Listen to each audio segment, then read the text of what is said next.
तो इस क्वेश्चन के बारे में बात करते हैं। लिखा है let R1, R2 and R3 be the solutions of this equation. एक एक क्यूबिक दे रखे हैं, इसके 3 रूट्स दे रखे हैं R1, R2 और R3। Then find the value of this thing. इसकी वैल्यू निकालनी है, किसकी? R1 + 2, R2 + 2, R3 + 2। अब इसको देख करके ना बड़ी अच्छी एक फीलिंग आ रही है दिमाग के अंदर। क्या? ध्यान से देखो, जो इस इक्वेशन के जो रूट्स दिए हुए हैं वो क्या क्या दे रखे हैं? R1 दे रखा है, R2 दे रखा है, R3 दे रखा है। ठीक है, ये क्या दिया हुआ है? रूट्स दिए हुए। ठीक है, और मुझे क्या निकालना है? बेसिकली R1 + 2, R2 + 2, R3 + 2, इनका प्रोडक्ट निकालना है। तो अगर मैं ऐसा बोलूं कि अगर मैं ट्रांसफॉर्मेशन ऑफ इक्वेशन का इस्तेमाल करूं, transformation of equation, transformation of equation का मतलब क्या? मैं क्या कहना चाह रहा हूं, ध्यान से देखिए, मेरी बात सुनिएगा। कि मैं कह दूं कि if I form a cubic whose roots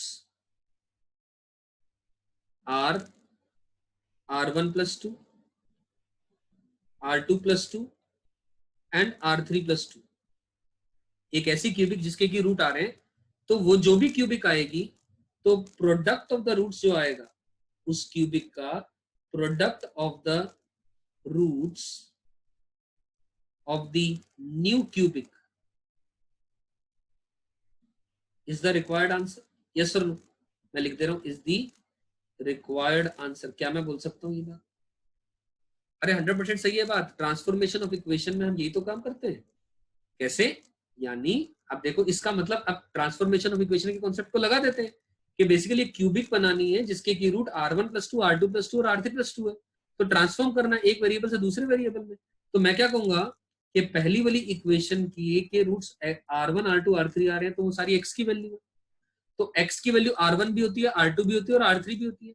अब मैं ऐसा बोल दूं, x की जगह x + 2 लिख दूं, तो मतलब मैं कह दूं x की जगह मैं अगर x + 2 लिख दूं, तो बेसिकली x की वैल्यू एक बार R1 + 2, फिर R2 + 2, फिर R3 + 2, वही तो बनेगी इक्वेशन। तो x की जगह आप x + 2 पुट कर दें, तो यानी इस इक्वेशन के अंदर में x की जगह x + 2 पुट करेंगे तो क्या बनेगा? x + 2 का होल क्यूब। ठीक है ना? या किसी बच्चे के दिमाग में आ रहा है कि सर x की जगह x + 2 क्यों? वैसे ट्रांसफॉर्मेशन इक्वेशन में पता होना चाहिए आपको बात, ये x की जगह y + 2 पुट करेंगे, x की जगह y + 2 पुट कर दो। अब आप ऐसा मन आ रहा है अगर, तो ऐसा भी थॉट डाल सकते हो। ध्यान से देखिए दोस्तों, मैं ये मिटा रहा हूं 1 मिनट के लिए, कंफ्यूजन अवॉइड करने के लिए। मैंने कहा पुट कर दें x की जगह पर y + 2, या इनफैक्ट ये बोलूं इसकी बजाय मैं ऐसा बोल देता हूं, ये ज्यादा बेटर, मच अप्रोप्रिएट बात होगी। क्या? कि ध्यान से देखें क्या लिखा गया है। हमें नई इक्वेशन के जो रूट है R1 + 2, R2 + 2, R3 + 2 चाहिए। तो ठीक है, यानी x + 2 पुट कर दिया इक्वल टू y, ऐसा बोल दू। क्लियर है? तो यानी मैं ऐसा बोल दू, x की जगह मैं y - का 2 रिप्लेस कर दूं, और इन अनदर वर्ड्स x की जगह मैं x - का 2 रिप्लेस कर दूं। एक ही बात है, क्योंकि y को दोबारा फिर से मुझे x में तो इंटरचेंज करना है, क्योंकि सिंपल सी बात है, x² = 4 लिखूं इक्वेशन या y² = 4 लिखूं, दोनों के रूट्स तो ± का 2 ही आएंगे, कोई फर्क नहीं पड़ेगा वेरिएबल के नामकरण करने से। तो ठीक है ना?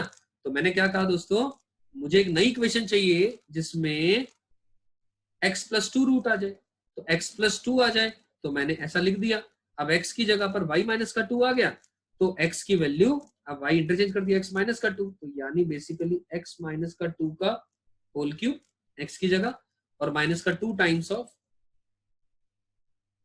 x - 2 का होल स्क्वायर, और +4 टाइम्स ऑफ x - का 2, +4 टाइम्स ऑफ x - का 2, और फिर क्या बढ़ जाएगा आगे, +5074 = 0, +5074 = 0।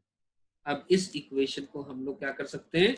सिंप्लीफाई कर सकते हैं, सिंप्लीफाई कर सकते हैं and form a cubic, form a cubic. इसको क्यूबिक बनाएंगे जैसे ही, तो जो प्रोडक्ट ऑफ द रूट्स आ जाएगा वो रिक्वायर्ड आंसर आ जाएगा। Product of the roots is the required answer. Product of the roots, product of the roots से निकालना आता है अपने को? कितना आता है? क्योंकि क्यूबिक है तो minus times the constant divided by the x³ का कोएफिशिएंट, वो आंसर हो जाएगा अपने पास। समझ आ रही है बात? अब आइए देखते हैं इसका एक और सोल्यूशन देख लेते हैं। हमने क्या कहा, हमें पता है एक और सोल्यूशन ऑल्टरनेट मेथड इसका भी देख सकते हैं कि ये जो इक्वेशन है इसके रूट कौन कौन है, R1 R2 R3, तो इसको ऐसा लिख सकता हूँ x minus R1 x minus R2 x minus का R3।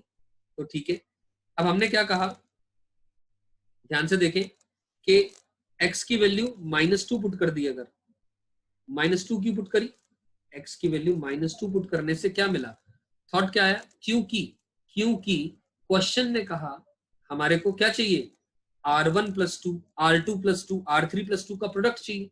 तो अगर मैं x की जगह -2 पुट करूंगा, यहां पर -2 आएगा, यहां पर -2 आएगा, तो -2 माइनस का R1 में से अगर आप माइनस कॉमन लोगे तो 2 + R1 आ जाएगा बाहर। मेरी बात समझ में आ रही है,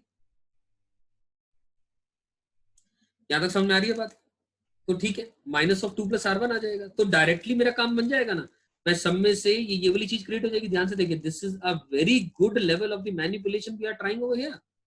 ठीक है ना, माइनस कॉमन लिया तो माइनस माइनस माइनस माइनस हो जाएगा, और ये इसके अंदर -2 पुट करा तो अपने पास ये वैल्यू आ गई -8 -8 + 5074।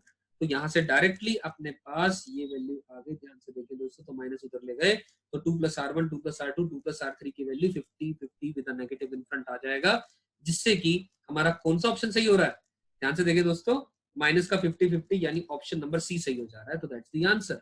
तो आपके पास दो तरीके हो गए इस क्वेश्चन को करने के, या तो ट्रांसफॉर्मेशन ऑफ इक्वेशन से, जो मैंने अभी भी तरीका बताया, इसको मैंने सिंप्लीफाई नहीं किया, you can do it simplification, will get the answer. या फिर आपके पास दूसरा मेथड है, ये रहा, डायरेक्टली x की वैल्यू -2 पुट करे दोनों तरफ और डायरेक्टली जो रिक्वायर्ड रिजल्ट आ रहा है वो आ जा रहा है।